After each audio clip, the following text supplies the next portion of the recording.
Thanks for joining us. Can you tell us a little bit about what the exhibit is and why it's so important to include Indigenous knowledge carriers? Absolutely. So the Patterns and Parallels exhibit is an initiative by Dr. Roberta Bondar, and it's featuring the migratory patterns of three birds that are on the extinction list. That's the whooping crane, the piping plover, and the lesser flamingo.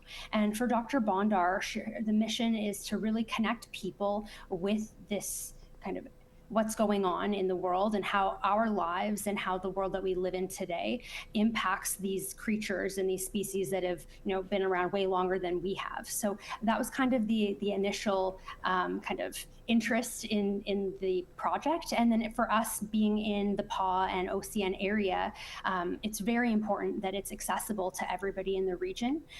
We worked with UCN's IIR department, the Indigenous and Initiatives and Reconciliation Group, to make sure that we could translate it into areas that would resonate with the local Indigenous communities.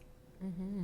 And as a non-Indigenous person yourself, can you share why it was necessary for you to get the exhibition translated into Cree Dene and Anishinaabe? I'm saying that wrong, I apologize.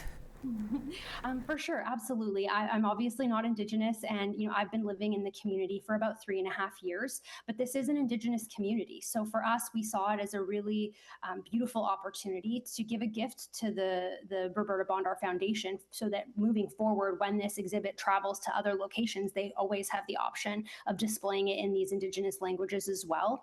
And realistically, when it comes to the reconciliation aspect of being a non-Indigenous person on Indigenous land, I think the very first way that you can honor Indigenous people is by presenting something to them in their own language. So we wanted to make sure that we were taking that first step. And I believe the proper way to say it is Anishinaabe, and that's basically Ojibwe. So, I appreciate you teaching me how to say that properly, because I feel like I struggle as well. Can you tell us some of the knowledge that the carriers that worked on this project with you taught you? Yeah, absolutely. So we worked with Star Birdie from Cross Lake, who did the translation into Cree. We worked with Tanya McDougall, who did and I know you just taught me, but I'm still maybe going to say it wrong, Anishinaabe translation, and Glenn Sesson to do the Dene translations. So basically the exhibit is featuring 53 different images of art, and those are fine art photography pieces. Some of them are taken by NASA through satellites in outer space, so you're able to actually see the migration patterns from the top level. The others were taken from helicopter, so kind of like where the birds are flying, and then the others were on the ground in kind of the nesting areas. So one of the things that Dr. Bondar had shared with us when we met her was that it was really important to pay homage to the Indigenous knowledge keepers that came before us. So one of the really cool things that Glenn did for us was he also did an audio recording of the Dene translation.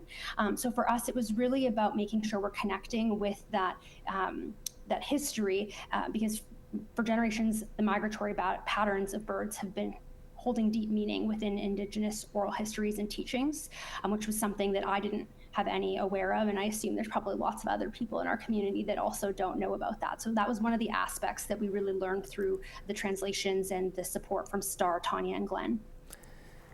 This really sounds exciting. Finally, what's next for the exhibit? Yeah, so the exhibit's going to be on display at UCN the PA campus in the Tri-Community from November 27th, 2025 until March 14th, 2026. So for anybody who's listening that doesn't live in the Tri-Community area in northern Manitoba, there's lots of time for you to come visit us and experience the exhibit for yourself.